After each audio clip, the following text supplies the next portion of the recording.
Welcome to the Solid Signal Podcast for the week of April 23rd, 2018.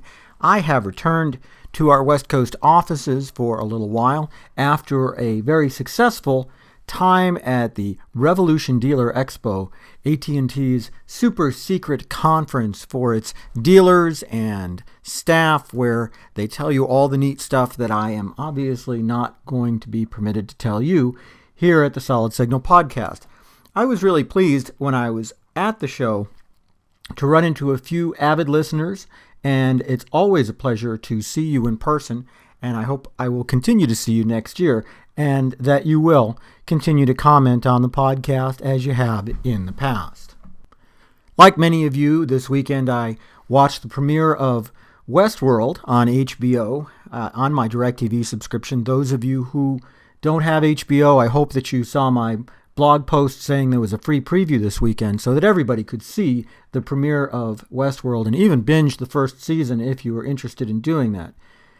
You know, it's an interesting kind of confluence, that's I guess a good word, between spending time at the AT&T show where we talked a lot about the future and what it means for content and interactivity, and even the folks from HBO were there promoting Westworld, and then to go and watch Westworld itself, which depicts obviously a very interactive experience gone very, very wrong. And it really made me think about the future of connectivity, about interactivity, and how we have a responsibility now to define exactly how all of that is going to work before things get very, very out of hand as they did in Westworld.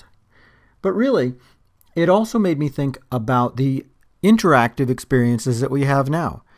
Our voice assistants are getting better. While I'm not 100% sold on Siri, I'm not alone in that, I know.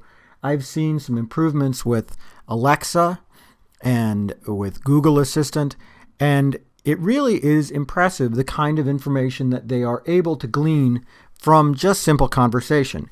On the other hand, I will remind listeners and those who watched Westworld over the weekend that a lot of this game, a lot of the voice assistant game, or the Westworld game, and it turns out, has to do with data mining and making sure that they understand who you are by learning everything about you. If you happen to have Google Assistant or Alexa, you can find out pretty much anything you've ever asked them. And when you look at the list, it starts to build a picture of who you are.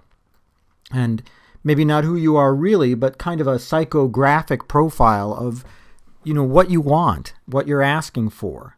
And that profile is valuable to advertisers. This is life in the 21st century, and I think a lot of people accept this kind of data gathering as just the cost of doing business for all the conveniences that we get and the free apps that we use, things like that. Now, sometimes they go too far, as we have recently discovered with Facebook, but more often than not, it's just innocently used to make sure that the companies are providing the best possible service to you and being able to stay afloat by offering targeted ads that tend to go to the right people. In order to have targeted ads, you have to be able to target. In order to be able to target, you have to have good information. That's kind of how that goes. Obviously, we are at a pivotal moment when it comes to the intersection between privacy and information. Not that we haven't been before. I mean, I'm sure there were people who said back in 1915 or whatever, whenever they started publishing the Yellow Pages, oh my gosh, this is an interruption of my privacy. This is going to let everybody know what my phone number is and where to find me, what my address is. But then the world didn't come to an end as a result of that, strangely enough.